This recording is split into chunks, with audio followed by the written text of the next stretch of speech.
नमस्कार, देश के पसंदीदा डिबेट शो राष्ट्रवाद में आपका स्वागत। मैं हूं सुशांत सिन्हा।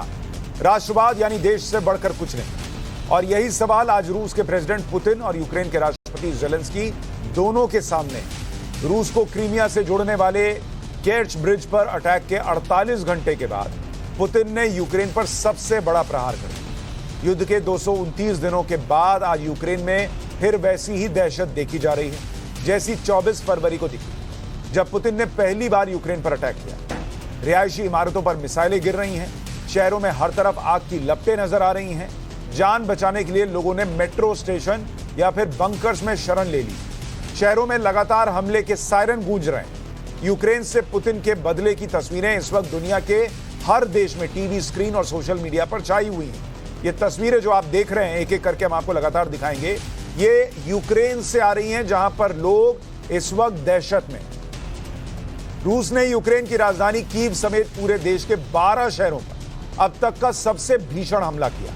इनमें लवीव जैसे कुछ वो शहर भी हैं जहां पहली बार इतने बड़े स्तर पर हमला हुआ। पुतिन की क्रूज मिसाइल, रॉकेट और सुसाइडल ड्रोन यूक्रेन के शहरों पर कहर बनकर टूटे। कितना जबरदस्त हमला है उसे आप इस बात से समझिए कि सिर्फ 2 घंटे में रूस ने 80 से ज्यादा मिसाइलें यूक्रेन पर दागी, यानी 2 सेकंड में एक मिसाइल यूक्रेन पर गिर रही। आप समझ सकते हैं कि रूस और यूक्रेन के बीच चल रही यह महाजंग अब किस लेवल पर जा पहुंची। इसलिए सवाल यह भी उठ रहे हैं कि क्या पुतिन के इस अटैक के बाद अब तीसरे विश्व युद्ध की तारीख करीब आ गई। आज इस मुद्दे पर बहस करूं, चर्चा करूं, उससे पहले आपको बताते हैं कि यूक्रेन के किन किन हिस्सों में रूस ने ताबड़तोड़ बमबारी की। एक कीव, फिर Kharkiv, Lviv, Dnipro, खमेल्स्की, इवानो, Zaporizhzhia, विनीशिया, Sumi, ज़ाइटोमिर और किरोवोहार। ये सारे वो शहर हैं जहां पर रशिया ने ताबड़तोड़ हमले किए। 2 दिन पहले रूस और क्रीमिया को जोड़ने वाले केर्च पर ब्रिज पर अटैक हुआ था, और इसलिए पुतिन गिन गिन कर यूक्रेन के इंफ्रास्ट्रक्चर को टारगेट कर रहा है। लवीव, खेमनेस्की और ज़ाइटोमिर के पावर प्लांट पूरी तरह से बर्बाद हो गए। बत्ती गुल है, कई शहरों में अंधेरा है। कीव समेत तमाम शहरों में पेट्रोल पंप पर भीड़ उमड़ गई है। गैस स्टेशन पर गाड़ियों की लंबी कतारें लगी हुई। जेलेंस्की कह रहे हैं कि पुतिन दुनिया के नक्शे से उनके देश का नामो निशान मिटा देना चाहते हैं। यूक्रेन के रक्षा मंत्रालय ने इसे पुतिन का आतंकी कृत्य करार दिया है और पश्चिमी देशों से एयर डिफेंस सिस्टम की मांग की है, जिससे पुतिन के मिसाइल हमलों को काउंटर किया जा सके। इस बीच जंग में यूक्रेन के साथ खड़े मोल्डोवा ने कहा है कि पुतिन की मिसाइलें उनके एयर स्पेस का उल्लंघन कर रही हैं। इससे पता चलता है कि पुतिन किसी भी बात की परवाह करने के मूड में नहीं। खबरों के मुताबिक कीव में जेलेंस्की की दफ्तर को भी निशाना बनाने की कोशिश की गई। साथ ही जर्मनी दूतावास को भी हमले में नुकसान पहुंचाया गया। पुतिन के हमले के बाद यूरोप में हड़कंप मचा हुआ। जेलेंस्की ने फ्रांस के प्रेसिडेंट मैक्रों को फोन किया है। अमेरिका ने एक मेल भेजकर अपने नागरिकों को तुरंत यूक्रेन छोड़ने के लिए कह दिया है। जर्मनी ने तुरंत G7 की मीटिंग बुलाने की हिमायत की है, यानी इंटरनेशनल लेवल पर भी हड़कंप मचा हुआ। ऐसे में आज के सवाल हैं कि ये जो हो रहा है, इससे तीसरे विश्व युद्ध की क्या तारीख दिखने लगी है। यूरोप में हड़कंप, यूएस परेशान, पुतिन आगे क्या करने वाले हैं। युद्ध का ये सेकेंड राउंड है, आपकी जेब पर कितना असर पड़ेगा, आज इसकी भी चर्चा करूंगा। चर्चा करने के लिए हमारे साथ तमाम मेहमान स्टूडियो में जुड़ रहे हैं। कर्नल तेज टिक्कू, रिटायर्ड रक्षा विशेषज्ञ, हमारे साथ स्टूडियो में मौजूद हैं। कर्नल VN थापर, रिटायर्ड रक्षा विशेषज्ञ, हमारे साथ जो हैं। मेजर जनरल ब्रिजेश कुमार हमारे साथ हैं, रक्षा विशेषज्ञ, और एयर मार्शल PK श्रीवास्तव, रक्षा विशेषज्ञ, थोड़ी देर में हमारे साथ जुड़ जाएंगे। टिक्कू साहब, पहले आपसे, ये जो हो रहा है, एक बार फिर चर्चा और बहस इस तरफ जाएगी कि भाई ये पुतिन गलत कर रहे हैं या जेलेंस्की ने जो किया वो गलत था, लेकिन ये हालात अब जो सेकंड राउंड के बन गए, इसके पीछे की जिम्मेदारी किसकी और इसमें क्या होगा? देखिए, मैं मानता हूं कि ये अब समय नहीं रहा इस चीज़ का ये पता करने के लिए कि जिम्मेदारी किससे है, किसने जंग शुरू की, पुतिन का क्या रोल था, जेलेंस्की का क्या रोल था। समय ये है कि अब आगे क्या होने वाला है।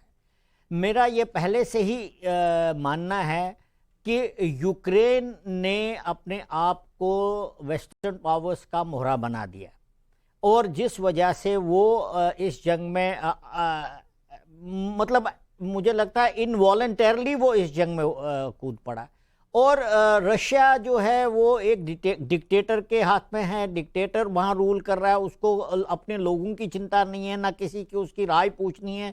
तो ये एक कन्फ्रंटेशन थी जो काफ़ी देर से बन रही थी, और मैं मानता हूं कि ज़ेलेंस्की ने बहुत बड़ी गलती करी कि अपने आप को नेटो और वेस्टर्न पावर्स का मोहरा बना दिया। अब बात है कि आज के दिन की क्या होगी। ये देखिए, जो क्रीमिया रशिया का जो ब्रिज है, बहुत महत्वपूर्ण ब्रिज है, वहां पर जो अटैक हुआ, ये मान के चलना चाहिए था ज़ेलेंस्की को कि रशिया का बहुत जबरदस्त इसका रिएक्शन होगा, क्योंकि ये एक बहुत स्ट्रेटेजिक।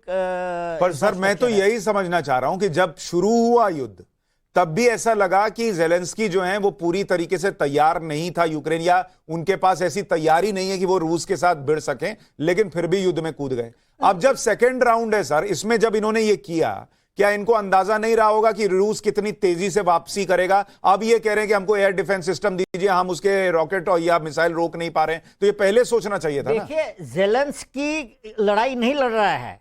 ज़ेलेंस्की को अगर नाटो और वेस्टर्न पावर्स मदद नहीं करेंगे, वो 2 दिन के बाद उसका सारा हथियार, ammunition, missile system, modern weapon system सब खत्म हो जाएगा। ये अब लड़ाई लड़ रहे हैं नाटो, और आपने देखा होगा कम से कम $200 बिलियन का सिर्फ वेपन ही वेपन ज़ेलेंस्की को मिला है। तो मतलब ये है कि वेस्टर्न पावर्स नहीं चाहते कि वहां पर युद्ध विराम हो, क्योंकि जब आप वेपन देंगे तो उसे तो लड़ाई जा सकता है। कोई रिकंसिलिएशन तो हो नहीं रहा है, कोई बातचीत तो हो नहीं रही है। तो इसलिए मैं कह रहा हूं कि ये एक बिल्कुल गलत कदम है ज़ेलेंस्की को। कर्नल थापर, लेकिन इसमें फिर एक चीज ये समझाइए, अगर ये यूक्रेन नहीं लड़ रहा, वेस्टर्न पावर्स लड़ रहा, जो कुछ हद तक सही भी है और सही बात भी है, लेकिन उसमें प्रश्न इस बात का है कि ज़ेलेंस्की को तो पलट के पूछना चाहिए कि मैं ये ब्रिज तो उड़ा दूं, लेकिन कल को पलट के रूस जब मुझ पर हमला करेगा, मेरे लोगों पर जब हमले होंगे, और ये रूस करेगा, ये सबको समझ में आ रहा था, तब मैं कैसे बचूंगा? उसकी पहले तैयारी क्यों नहीं की फिर उस आदमी ने? तो इसी तरह से युद्ध हारे जाते हैं। और जो कर्नल साहब ने बोला है, बिल्कुल सही बोला है कि ये युद्ध यूक्रेन और रशिया के बीच में नहीं है, कभी हो ही नहीं सकता।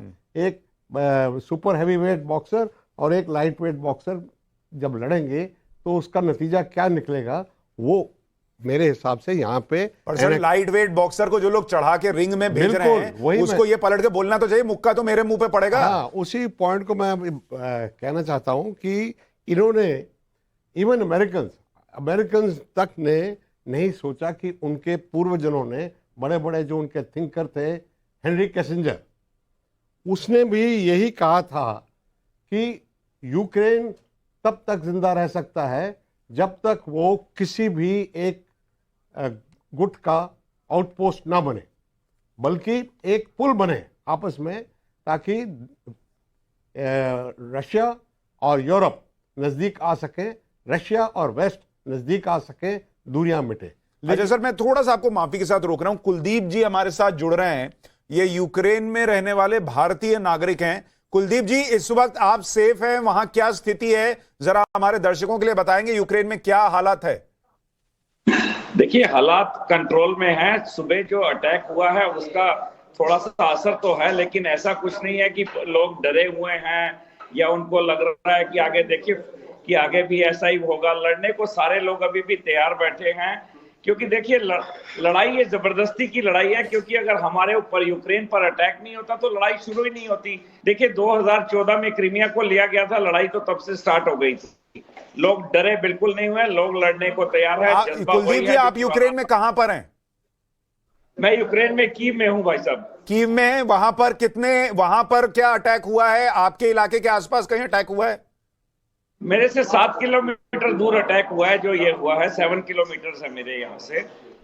और कितने अटैक हुए हैं, कितने मिसाइल वहां गिरे हैं? देखिए, मिसाइल जो गिरे हैं 7-8 की जो आ रही है, इंफॉर्मेशन आ रही है 7-8 की, लेकिन उसके अलावा देखिए लिविव में गिरा है, उसके अलावा आप देखिए जितोमीर में गिरा है, उसके अलावा खारकव में गिरा, दिनेप्रपेट्रोव्स्क में गिरा, रेवना में गिरा है, इवाना फ्रांकोव्स्क में गिरा है, खिमलिंस्की, तो सारी जगह पर अटैक जो हुआ, ये पहला अटैक इतना बड़ा जो एक साथ सब जगह पे किया गया। आप अपने घर पर हैं? आप कहां पर हैं इस वक्त? नहीं, मैं अपने रेस्टोरेंट में हूं इस समय। आप रेस्टोरेंट में बैठे हैं? रेस्टोरेंट चल रहा है क्या? बिल्कुल, रेस्टोरेंट चल रहा है। तो ज़ेलेंस्की को तो सुन के लग रहा है कि वहां पर बहुत तबाही है, आप रेस्टोरेंट चला रहे हैं, लोग खाना खा रहे हैं। बिल्कुल ऐसा। देखिए तबाही वाली बात यह है कि तबाही जो वहां पर हुई है, जिस जगह पर अटैक हुआ है, बाकी ऐसा कुछ नहीं है, लाइफ ऐसे ही चल रही है जैसे थी। ये तो कमाल की बात है मेजर जनरल ब्रिजेश कुमार जी। हम लोग यहाँ चर्चा कर रहे हैं कि तीसरा विश्व युद्ध नहीं हो जाए, ये भाई साहब का होटल चल रहा है, लोग खाने भी आ रहे हैं आपके यहाँ। बिल्कुल बिल्कुल आ रहे हैं भाई साहब, नहीं तो खोलने की जरूरत ही नहीं है मुझे। भाई साहब, या तो लोगों का कलेजा बहुत मजबूत हो गया है कि वो बैठ के होटल में जो है उधर बम फट रहा है तो उसकी चर्चा भी कर रहे हैं, देखो उधर फटा होगा, या फिर ये हम ज्यादा चिंतित हो रहे हैं, वहां लोग चिंतित नहीं है, जेलेंस्की ज्यादा माहौल बना रहे हैं, क्या चीज है ये सर? मेजर जनरल ब्रिजेश देखिए कुमार। मेरे आप लोग ज्यादा आ रहा हूं कुलदीप जी, एक मिनट आ रहा हूं, जरा इनसे पूछ लूं। आपकी बातें सुन के तो ऐसा लग रहा है कि ये चर्चा ही फिर बेकार है अगर लोग बैठ के रेस्टोरेंट में खाना खा रहे हैं। मेरा जो मानना है बहुत भिन्न है जो बाकी पैनल मेंबर्स ने बताया है। नैरेटिव कुछ और ही है। ये युद्ध करीब 8वें महीने में चल रहा है, 8 महीने से चल रहा है, और पिछले 2-3 हफ्तों के अंदर या महीने कह लें तो ये प्रतीत हो रहा था यूक्रेन हावी हो रखा है रशिया के ऊपर में, टैक्टिकल लेवल पे और ऑपरेशन लेवल। डोनेट्स्क के इलाके में कब्जा कर लिया। ये बड़ा अच्छा ऑफेंसिव मैन्यूवर था कि कर्च स्टेट ब्रिज को जो उसने खत्म कर दिया, नष्ट कर दिया परसों। ये आप अपने में तो बहुत ही छोटी सी चीज है, बहुत बड़ी चीज नहीं है, लेकिन ये दिखाता है कि इनके लोगों का मनोबल कितना ऊपर है। और लड़ाई में सामान्य सामग्री एक इंपॉर्टेंट चीज है, लेकिन सबसे ज्यादा महत्वपूर्ण मनोबल है। और मनोबल बहुत बढ़ा हुआ था यूक्रेन का। जितने राइटिंग्स हमारे पास में आए हैं, नॉन लोगों से, एक्सपर्ट से, सब इसकी चर्चा 2-3 महीने से कर रहे थे कि पुतिन क्या करेगा अभी, जब जहां उसके लोग घबराए हुए हैं, सेना का मनोबल कम है और सीनियर लोग जनरल्स की काफी क्षति हुई है।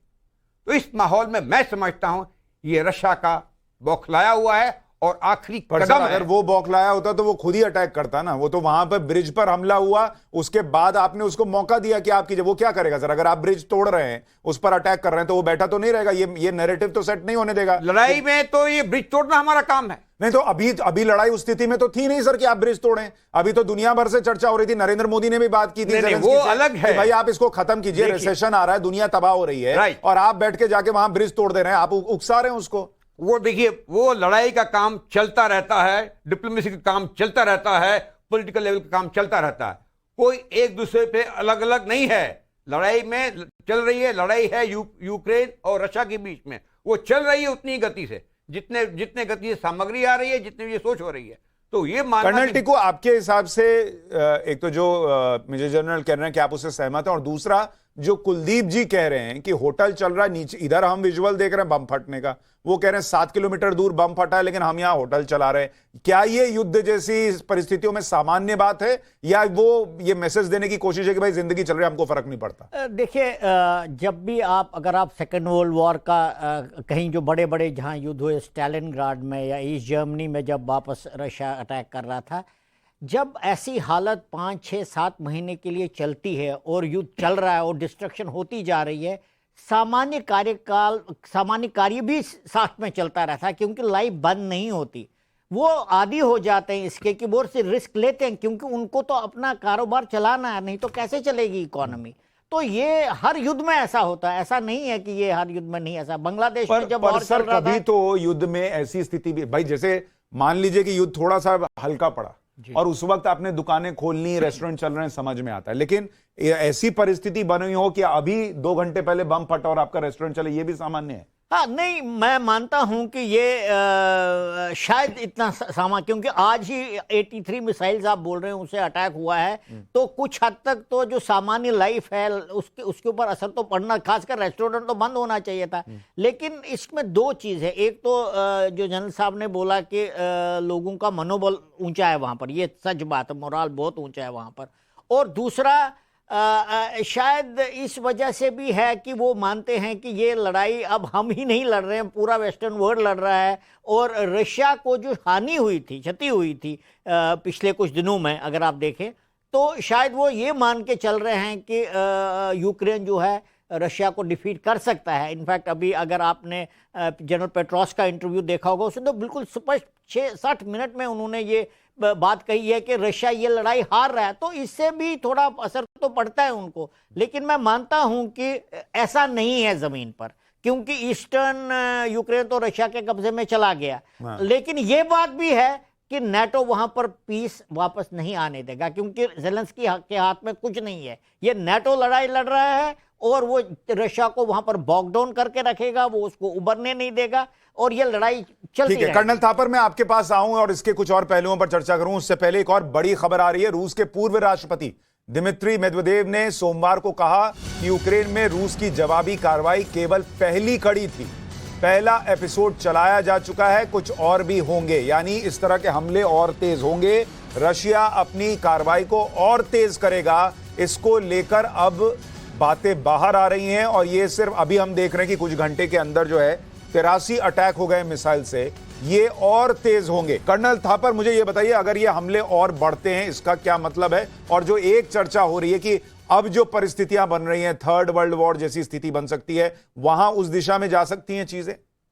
मैं प्रार्थना करूंगा परमेश्वर से कि उस तरफ ना जाए, लेकिन लग रहा है ऐसा हो सकता है। देखिए, अभी मेरे ख्याल से तो अगर वर्ल्ड लीडर्स की बुद्धि ठीक ठाक है तो इस तरफ कभी भी सोचना भी नहीं चाहिए और ना ही कोई कदम। पर बुद्धि ठीक लग नहीं रही सर। अमेरिका में रिसेशन खड़ा है, ब्रिटेन में रिसेशन आ सकता है, बाकी यूरोप की हालत वैसी ही खराब चल रही है, और अगर वो कहते हैं कि तुम जो है ब्रिज उड़ा दो, हम पीछे खड़े हैं, तो बुद्धि कहां है फिर? हाँ, तो वही तो मैं कह रहा हूं कि गंभीरता से इस चीज को बहुत लेना है। और इसमें कोई मुझे शक नहीं है कि यूक्रेन इस लड़ाई के बाद बर्बाद हो जाएगा। आज तो सिर्फ उन्होंने जो इनके पावर इंफ्रास्ट्रक्चर हैं उसको टारगेट किया है। एक आधी मिसाइल लग गई होगी कहीं दाएं बाएं, लेकिन बेसिक उनका था पावर इंफ्रास्ट्रक्चर को, एनर्जी इंफ्रास्ट्रक्चर को तोड़, तो उसकी तरफ उन्होंने किया है। सवाल ये पैदा होता है कि आप खुद सोचिए कि 1962 में मिसाइल्स रशिया ने भेजी थी, क्रुश्चेव और कैनेडी थे, तो जब समुद्र पे मिसाइल्स थी, अभी पहुंची भी नहीं थी, तब उन्होंने धमकी दे दी थी कि तुम विश्व युद्ध के लिए तैयार हो जाओ, और वो मिसाइल वापस गई। आप कैसे समझते हैं कि रशिया चुप रहेगा जब इतना बड़ा आप उनके अगेंस्ट थ्रेट क्रिएट कर रहे हो? क्या अमेरिका चुप रहेगा अगर कनाडा में चीन या रशिया एक न्यूक्लियर बेस बना दे? क्या अमेरिका चुप रहेगा? तो आप कैसे ये समझते हैं कि वर्ल्ड का सेकंड मोस्ट पावरफुल नेशन बैठा देखता रहेगा कि यूक्रेन, जो कि एक समय पर उनका हिस्सा था, वो अब उनको नहीं, और फिर कह रहे हैं कि आपने वो क्रीमिया वाला ब्रिज तोड़कर और पिन मार दिया। हाँ, कि और तुम तेज कर दो। क्या ये इसलिए है कि वेस्टर्न वर्ल्ड और प्रमुखता से आए? वेस्टर्न वर्ल्ड के बड़े दृष्टिकोण है, एक बड़ा दृष्टिकोण है उनकी आर्म्स इंडस्ट्री।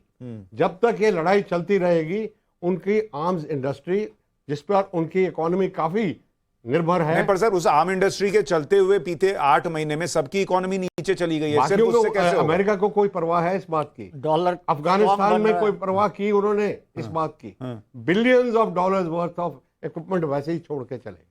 पर अभी रिसेशन आएगा तब तो परवाह होगी ना सर। रिसेशन आएगा, अभी चुनाव बहुत दूर नहीं है, ट्रंप तो वहां बताना शुरू कर चुके कि इस आदमी ने तबाह कर दिया। लेकिन ये एक मेरी तरफ से मुद्दा, ये पॉइंट है कि ये जो है, ये चाहते हैं कि वॉर। मैं बताता हूं आपको कि लड़ाई के 1 महीने के बाद, शुरुआत के 1 महीने के बाद, पुतिन और ज़ेलेंस्की के बीच में कुछ बातचीत हुई थी कि हम इसको बंद करें और कुछ ये समझौता करें।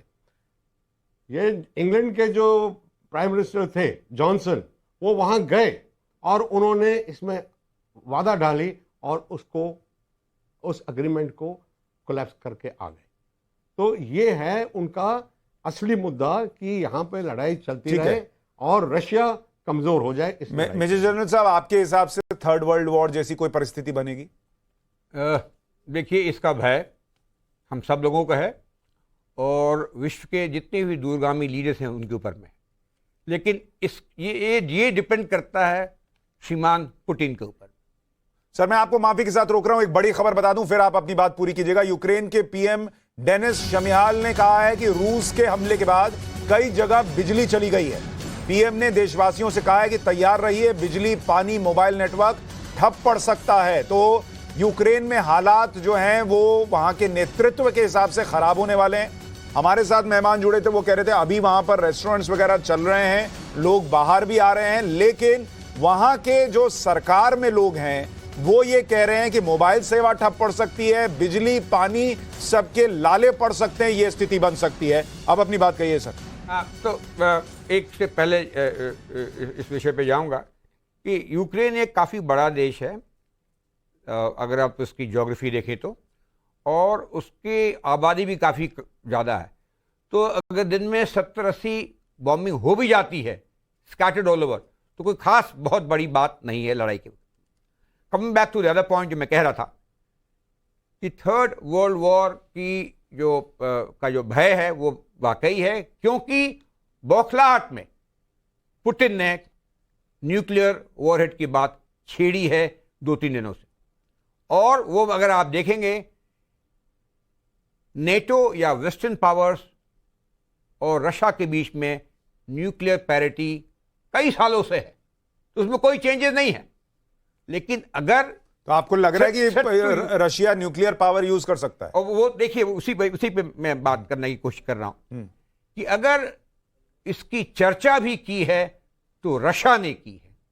क्या वो स्ट्रेंथ से करता है चर्चा? जी नहीं। जब आप इस तरह की बात करते हैं, सिविलियन टारगेट पे बॉम्ब करते हैं, न्यूक्लियर वॉरहेड की धमकी देते हैं, तो it's obviously coming from a weakness. तो इसकी चाबी पुतिन साहब के हाथ में। लेकिन एक चीज बिल्कुल निश्चय है, अगर वो न्यूक्लियर वॉरहेड का इस्तेमाल करते हैं जो कि यूक्रेन के लड़ाई के साथ में टैक्टिकल होगा, उसकी क्षमता बहुत बड़ी नहीं होगी, तब हम ये कह सकते हैं पुतिन का अंत समय आ गया है।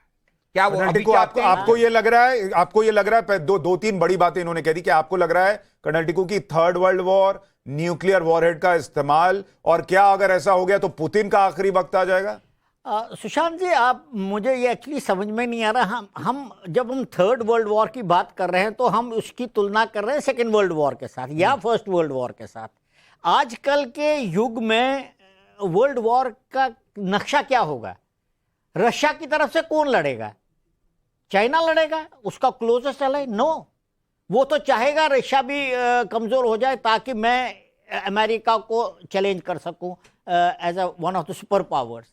तो जहां तक नेटो की बात है, अब रशिया के अगेंस्ट को पहले जो था जर्मनी, जापान, इतने बड़े बड़े पावर्स एक साथ है, एक्सिस पावर्स, तकरीबन बैलेंस था जब तक अमेरिका थर्ड वर्ल्ड वॉर में नहीं आया, तो फिर बैलेंस बिगड़ गया जर्मनी के अगेंस्ट। आजकल के युग में रशिया की तरफ से कौन लड़ेगा? उसके जो एलाइज है वो छोटे छोटे एलाइज है, वो इतने ताकतवर नहीं है। ईरान है, बेलारूस है, चाइना है। चाइना डेफिनेटली नहीं स्टेप इन करेगा। पाकिस्तान कुछ कर नहीं सकता। पाकिस्तान क्या करेगा? वो 2-4 टेररिस्ट भेज देगा, कसाब टाइप, जाओ तुम फट जाना यूक्रेन। पाकिस्तान का तो आपने देखा पिछले 15-20 दिन में उनकी अमेरिका के साथ रिलेशनशिप अच्छी हो रही है, बल्कि जो रिपोर्ट्स आ रहे हैं, जो स्टेटमेंट्स आ रही है अमेरिका से और उसके बाद जर्मनी से, वो इंडिया के बरखिलाफ है।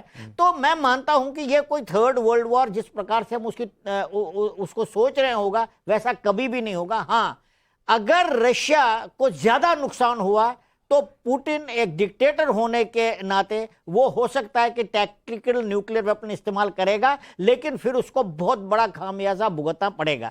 जहां तक रशिया के हारने की बहुत बड़ा बात है, खामियाजा क्या होगा उसमें? उसकी डिस्ट्रक्शन होंगी जो उसके इंफ्रास्ट्रक्चर, क्योंकि रशिया को आप कैप्चर नहीं कर सकते, वो दिन गए।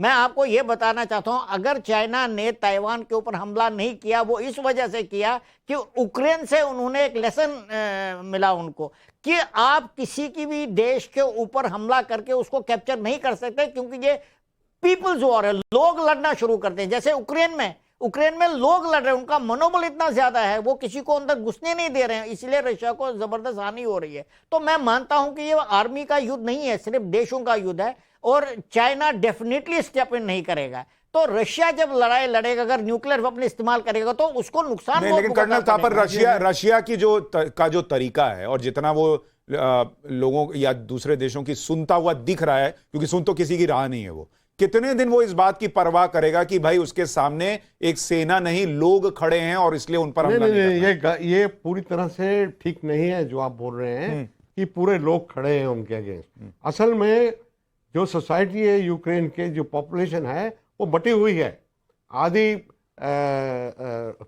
कुछ रशियन उसकी है, मूल की है, और कुछ जो है कैथोलिक्स वगैरह जो हैं वो बटे हुए हैं। तो ये कहना कि पूरा नहीं, लेकिन लोग जब हो जाते हैं तो आपको भाई थोड़ा रिफ्रेन करना पड़ता है। नहीं, रिफ्रेन करेंगे। हाँ। दूसरी बात है जो कही गई है अभी, वो भी आप जरा सुन लीजिए कि सिर्फ एक जिसके पास भी न्यूक्लियर वेपन्स हैं वो ये तो धमकी देगा कि मैं न्यूक्लियर वेपन्स इस्तेमाल करूं। कारगिल वॉर में नहीं किया था मुशर्रफ ने इतना हल्ला कि हम इस्तेमाल करेंगे। तो ये सब एक डराने की भी है दोनों के पास। क्या जब रशिया पे हमला होगा क्या रशिया चुप बैठे रहेगा? अमेरिका में एक भी न्यूक्लियर बॉम्ब गिर गया मैनहट्टन में या किसी बड़े शहर में तो आप देख लीजिए तो उधर क्या हुआ। तो ये कोई ऐसे ही फ्लिपेंट तरीके से बात करने वाली नहीं है कि न्यूक्लियर कन्फ्रंटेशन हो जाएगी।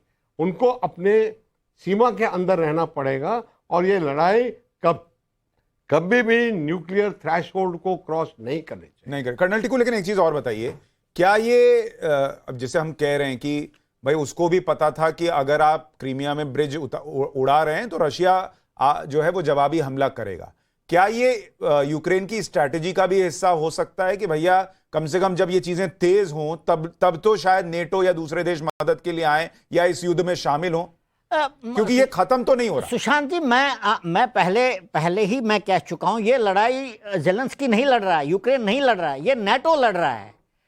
अगर नेटो नहीं, लेकिन फिर मेरे दर्शकों के लिए एक चीज समझाइए, नेटो लड़ रहा है, ठीक, मैं मान लिया, नेटो ने ये ब्रिज क्यों उड़वाया, ये समझाइए। वो चाहते हैं कि ये युद्ध जो है और आगे बढ़ता जाए ताकि रशिया को कंप्लीटली उसको बॉक डाउन करे वहां यूक्रेन में। और जेलेंस्की को अब वो कंप्लीटली इसमें उलझ गया है, वो उसके निकलने का रास्ता नहीं है।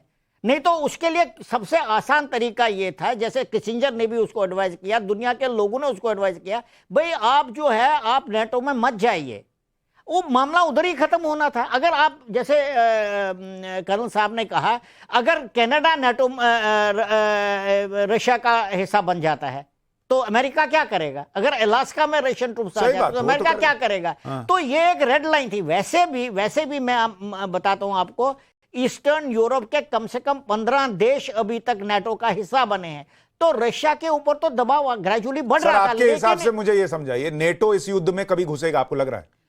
नहीं, आजकल फीट ऑन ग्राउंड नेसेसरी नहीं है, क्योंकि आपके पास इतने जबरदस्त मिसाइल्स और आधुनिक हथियार है, आपको वहां पर फीट ऑन ग्राउंड रखने की जरूरत नहीं है। अभी आप कह रहे हैं नेटो को जो है वो यहां हथियार सप्लाई और बढ़ाएगा। हाँ, और क्या और रशिया के खिलाफ ये युद्ध और तेज करेगा। Yes, absolutely. फिर उसके बाद रशिया क्या करेगा? रशिया तो देखिए, रशिया वो चाहता है कि रशिया इधर बॉकडाउन हो, मतलब वो लड़ता ही रहे वहां पर और कमजोर होता रहे। यही अमेरिका का मुद्दा है इसमें। और क्या है मेजर जनरल साहब, आपके हिसाब से यही स्ट्रैटेजी नेटो देशों की चल रही है? देखिए, नेटो यू माइट से कि प्रॉक्सी वॉर चला रहा है यहाँ पे। लड़ाई तो यूक्रेन के ही सैनिक, सिविलियन एस्टैब्लिशमेंट, एक्सपर्ट्स और ग्रैंड माल भी कर रही हैं। इट इज बहुत हाइब्रिड सा वॉर चल रहा है। लेकिन दो चीज समझनी होगी। सर माफी, एक और बड़ी खबर आ गई है। रूस यूक्रेन युद्ध के बीच बड़ी खबर है, यूक्रेन को मिलिट्री मदद और देगा Germany. Anti missile air defence system देने की बात जर्मनी कर रहा है। तो जो हम चर्चा कर रहे थे कि वेस्टर्न वर्ल्ड लगातार यूक्रेन को मिलिट्री मदद देगा और रूस के खिलाफ उसको खड़े रहने के लिए पीछे से सपोर्ट देता रहेगा, जो हमारे एक्सपर्ट्स कह रहे थे, उसकी एक और बानगी दिख रही है। जर्मनी कह रहा है कि हम आपको मिलिट्री मदद और देंगे, anti missile air defence system, क्योंकि अभी मिसाइल रूस दाग रहा है और यूक्रेन का कहना है भाई हम इसको रोकने में सक्षम नहीं है, तो हमें anti missile air defence system चाहिए। जर्मनी कह रहा है कि हम आपको ये देंगे। सर, अब अपनी बात कहिए। तो ये बात तो बहुत निश्चित ही है कि लड़ाई के शुरू से ही यूक्रेन के पास में उस तरह के सामग्री, सामान्य आर्मामेंट्स, मिसाइल नहीं थे, और पूरी जो रसद इस तरह की वेस्टर्न वर्ल्ड से आ रही है। और स्वाभाविक है, जहां हवाई हमले तेज होते हैं तो इसकी प्रतिक्रिया तेज होती है। लेकिन एक बात लड़ाई में हम समझ लें, यूक्रेनियंस पिछले 1 महीने से ऑफेंसिव मोड पे चल रहे हैं। डोनेट्स्क एरिया में भी उन्होंने इस जगह एक्स्ट्रा कैप्चर किया हुआ है। रशियंस का मनोबल नीचे हो रहा है। इस माहौल के अंदर पुतिन ने बात शुरू की कि हम वो न्यूक्लियर वेपन का इस्तेमाल करेंगे। साफ प्रतीत है, एविडेंट है कि obviously things are not very well off with the Russians. दूसरा चीज, लड़ाई 8-9 महीने से चल गई है। अब इसमें किसी को कोई रुचि नहीं है, डिसएंगेजमेंट तो होना ही है। क्या ये थ्रेटबाजी या ये threat to use nuclear weapons एक तरीका है डिसएंगेजमेंट का, या बातचीत करने का, या संधि करने का? We don't know yet. क्या ये Putin will become a rogue and actually carry out this threat जो बता रहे हैं? We don't know is it.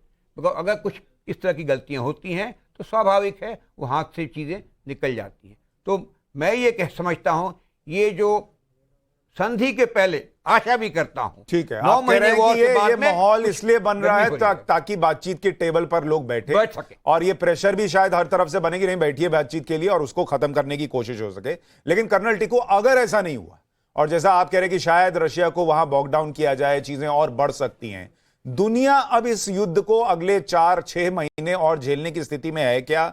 Bharat जो है वो इसको झेलने, अभी हम कह रहे हैं भारत सबसे तेजी से बढ़ती अर्थव्यवस्था होगी, लेकिन अगर दुनिया इसी तरीके से इसमें फंसी रहेगी, चीजें और हालात खराब होते रहेंगे। भारत भी अब कह रहा है ना भाई, हमारे पेट्रोलियम मंत्री ने कह दिया कि आप हमको डिक्टेट मत कीजिए कि हम कहां से तेल खरीदेंगे, जो हमारी जरूरत है वो तो हम कहीं ना कहीं से तो पूरा करेंगे। तो परिस्थितियां भारत के लिहाज से, भारत ने जो स्टैंड लिया है अब तक, उस हिसाब से बदलेंगी, भारत की अर्थव्यवस्था के हिसाब से बदलेंगी, आपको लगता है? देखिए, भारत के सामने एक बहुत बड़ा ये चैलेंज है कि हमें बार बार जो है अमेरिका और वेस्टर्न वर्ल्ड के जो उनका जो स्टैंड है उसके विरुद्ध हमें काम करना पड़ेगा, क्योंकि ये हमारे हक में है, हमारे हित में है कि रशिया से हम तेल जो है बहुत सस्ते दामों में खरीद रहे हैं। पहली बात तो ये है। तो एक विडंबना है, एक तरफ से तो हम चाहते हैं कि रशिया ये हमला बंद करे, और बिल्कुल प्राइम मिनिस्टर ने पुतिन साहब को बिल्कुल स्पष्ट शब्दों में बोला कि भैया ये ज़माना जो है डेमोक्रेसी का, लड़ाई का नहीं है।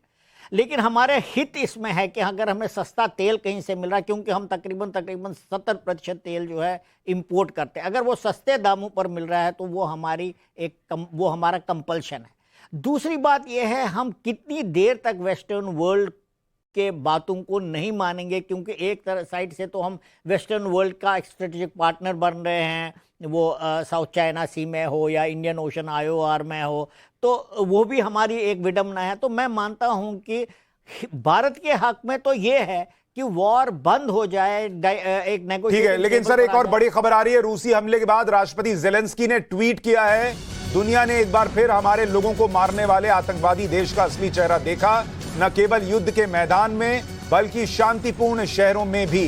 एक ऐसा देश जो शांति की बात करके अपने खूनी और आपराधिक सार और उद्देश्य को छुपाता है। इससे सिद्ध होता है कि हमारी सारी भूमि की मुक्ति ही शांति और सुरक्षा का एकमात्र आधार है।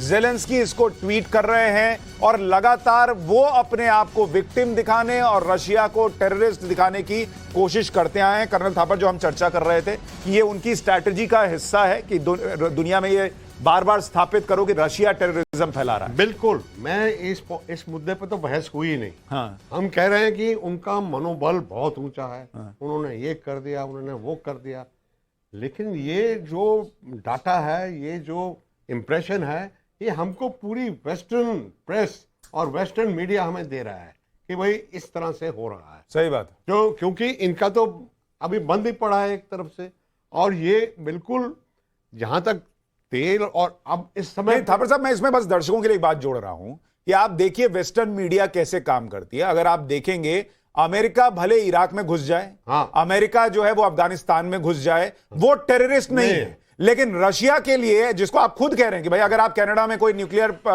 रिसोर्स खड़ा करने की कोशिश करेंगे तो अमेरिका क्या करता, तो रूस भी वही कर रहा है। हाँ। लेकिन रूस को वेस्टर्न मीडिया बता रहा है कि ये टेररिस्ट है और देखिए मासूमों को मार रहा है। हाँ, तो ये जो पॉइंट है ना, ये आपने बड़े ध्यान से इसको लेना है। मैं समझता हूं कि इस समय जो टिकू साहब ने कहा, असलियत क्या है? असलियत यह है कि अमेरिका पाकिस्तान को वेपन्स दे रहा है, और जो हमारा पारंपरिक संबंध है डिफेंस के रशिया के साथ। सिर्फ इस समय हमारा एक ही सोर्स है जहां से पूरे एरोप्लेन, फाइटर्स, टैंक्स, गन्स सारी रशिया से, हमारी फौज रशियन बेस्ड है। अगर हम उनके साथ इस तरह से ठीक बर्ताव नहीं करेंगे और उनकी क्राइसिस के टाइम पे हम उनके पक्ष में नहीं बोलेंगे। तेल का क्या है, तेल आपको लग रहा है सर वक्त आ गया अब इंडिया को स्टैंड लेना पड़ेगा? बिल्कुल। किस तरफ? रशिया तरफ? जिस तरफ भी लेना है। आपके हिसाब से किधर जाना चाहिए? मेरे हिसाब से तो जो हमारे मित्र रहे हैं, हाँ। जो लड़ाई के अंदर हमारे साथ खड़े हुए हैं, 71 की लड़ाई में हमारे साथ खड़े हुए थे, वरना कुछ भी हो सकता था। तो रशिया के साथ भारत को अब खुले तौर पर स्टैंड लेना होगा या हो सकता है? अब देखिए, ये आपको राजनीति जो हमारे, क्योंकि आप जो कह रहे हैं सर, पाकिस्तान को अमेरिका हथियार दे रहा है, वो उसकी प्रेशर टैक्टिक का हिस्सा है। उसको लग रहा है इंडिया सुन नहीं रहा, हमारे साथ आ नहीं रहा, तो चलो इनको इस तरह से हड़काओ कि हम तुम्हारे बगल में हथियार दे रहे हैं। तो उन्होंने एक गोली भी नहीं भेजी हमारे लिए। तो और वो हमारे दुश्मन के साथ हाथ, ये आप इंपॉर्टेंट बात कर रहे हैं मेजर जनरल साहब। आपके हिसाब से इंडिया को स्टैंड लेना होगा, और अगर लेना होगा तो किस तरफ लेना होगा? एक विषय और बात करूंगा। ठीक है। ये चर्चा हो रही थी कि जितने हमारे पास में लिटरेचर हैं या एनालिसिस हैं, सब वेस्टर्न मीडिया के हैं, तो थोड़ा बायस उसमें होगा। लेकिन मैं दर्शकों को ये बताना चाहता हूँ, आज के दौर में OSINT, इंडिपेंडेंट इंटेलिजेंस और सैटेलाइट चैनल्स हैं और इंडिविजुअल्स हैं जो चीज़ें ट्रैक करती हैं, तो आपको काफ़ी क्लोज टू रियलिटी पता रहती है, जो आप सोशल मीडिया में हो या साइबर वॉरफेयर के जरिए हो। वो एक बात। दूसरी बार आपने बहुत अहम सवाल किया, क्या हिंदुस्तान को पक्ष लेना चाहिए? हिंदुस्तान को एक ही पक्ष लेना चाहिए, वो है हिंदुस्तान का पक्ष, जिसमें हमें फ़ायदा हो। वो ज़माने चले गए कि वो हमारा दोस्त था, वो मदद की बुलशिट।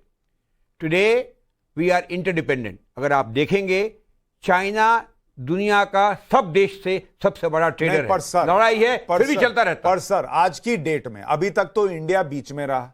उसने परोक्ष रूप पर से रशिया को थोड़ा बहुत जहां पर स्टैंड लेना था लिया, जहां पर अमेरिका को लगा कि इसको हमारे साथ वोट करना चाहिए था, नहीं करके भारत ने अपना थोड़ा पक्ष रशिया की तरफ दिखाया।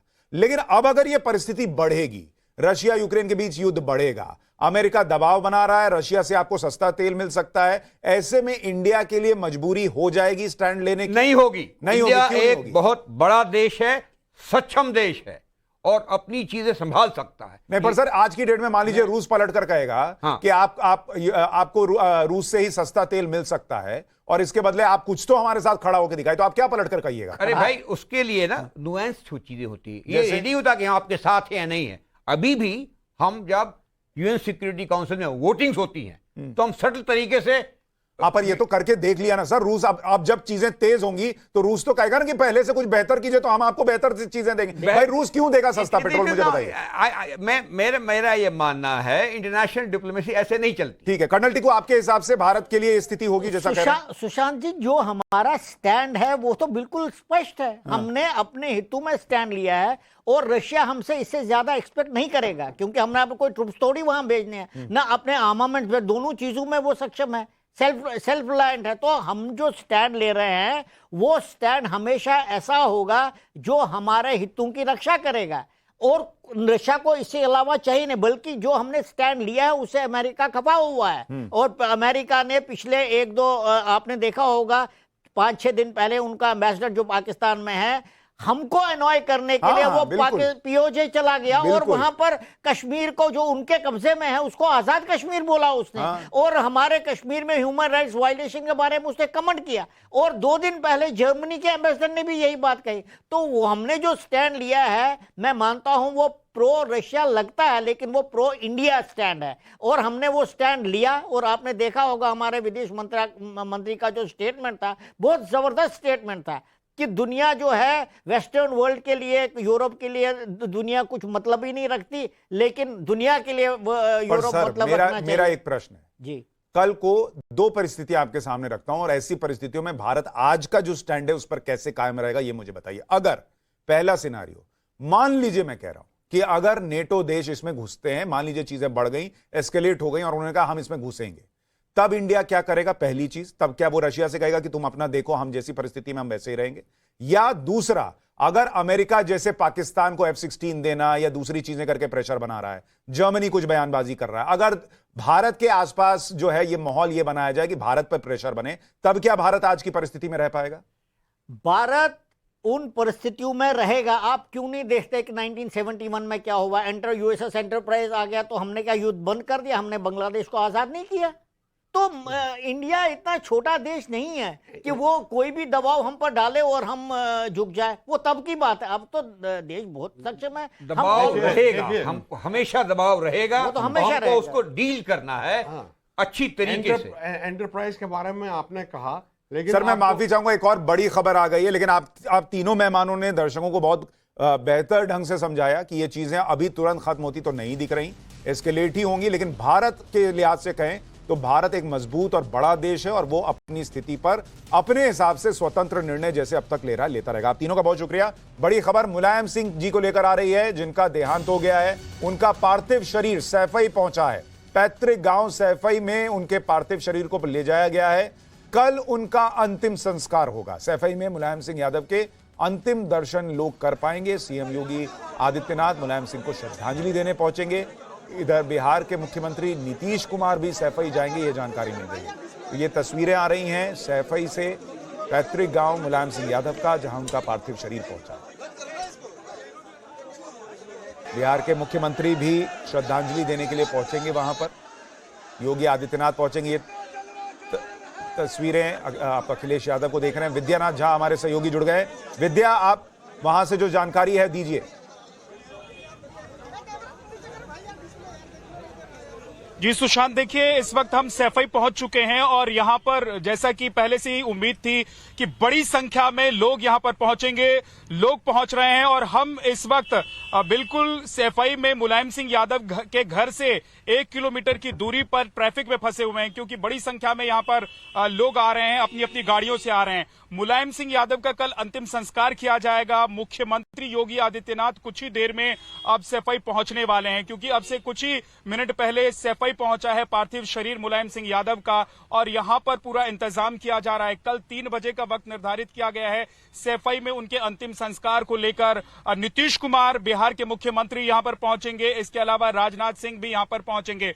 बड़े बड़े जो देश के नेता हैं, पार्टी के जो शीर्ष के नेता हैं, वो तमाम लोग यहां पर पहुंचेंगे। लेकिन सैफई में कहें तो यहां पर मातम का माहौल है, क्योंकि सैफई मुलायम सिंह यादव की वजह से जाना गया और सैफई पूरे हिंदुस्तान में हम कह सकते हैं कि एक ऐसा गांव है जो एक महानगर की तरह है, जहां पर आपको विला भी मिल जाएगा, फ्लैट्स भी मिलेंगे, यहां पर आपको स्टेडियम भी मिलेगा, बड़ा हॉस्पिटल भी है और मेडिकल यूनिवर्सिटी भी है। और ये सब करने का जो श्रेय है वो मुलायम सिंह यादव को जाता है। फिलहाल मैं गाड़ी से कोशिश करूंगा सुशांत की मैं कुछ तस्वीरें अगर दिखा पाऊं। देखिए बाहर देखेंगे आप, यहां पर भारी संख्या में उत्तर प्रदेश पुलिस के जवान मौजूद हैं, तो गाड़ियों का काफिला आपको नजर आएगा। ट्रैफिक यहां पर बहुत ज्यादा आपको गाड़ियों की लंबी कतार नजर आएगी, ट्रैफिक जाम लगा हुआ है। विद्या, अगर आपके लिए संभव हो तो क्या आप गाड़ी से उतरकर कुछ आसपास के लोगों से बात कर सकते हैं, सैफई के लोगों से बात कर सकते हैं, वो आज कैसे मुलायम सिंह यादव को याद कर रहे हैं? संभव है तब पहुंच रहे हैं बड़ी संख्या में, अंतिम दर्शन करना चाहते हैं नेताजी का। और नेताजी का दर्शन करने के लिए, अंतिम दर्शन करने के लिए उनके पार्थिव शरीर को रखा भी जाएगा उनके आवास पर। लेकिन जैसे ही लोगों को इस बात की जानकारी आज सुबह लगी कि नेताजी का निधन हो गया है, विद्या मैं थोड़ा सा आपको रोक रहा हूं। देखिए तस्वीरें आ रही हैं, मुलायम सिंह यादव का पार्थिव शरीर सैफई पहुंचा है। परिवार वहां पर मौजूद है। अखिलेश यादव बिल्कुल सामने खड़े नजर आ रहे हैं और भाई शिवपाल जो हैं वो भी वहां पर खड़े नजर आ रहे हैं। तो आसपास में परिवार के लोग मौजूद हैं। और कल जो सैफई का परिवार आप कह लीजिए, जहां पर मुलायम सिंह यादव ने बहुत वक्त दिया, बहुत वक्त बिताया, वो पूरा परिवार जो है वो उनके अंतिम दर्शन के लिए पहुंचेगा। इस पर भी हमारी कवरेज लगातार जारी रहेगी। एक छोटा सा ब्रेक।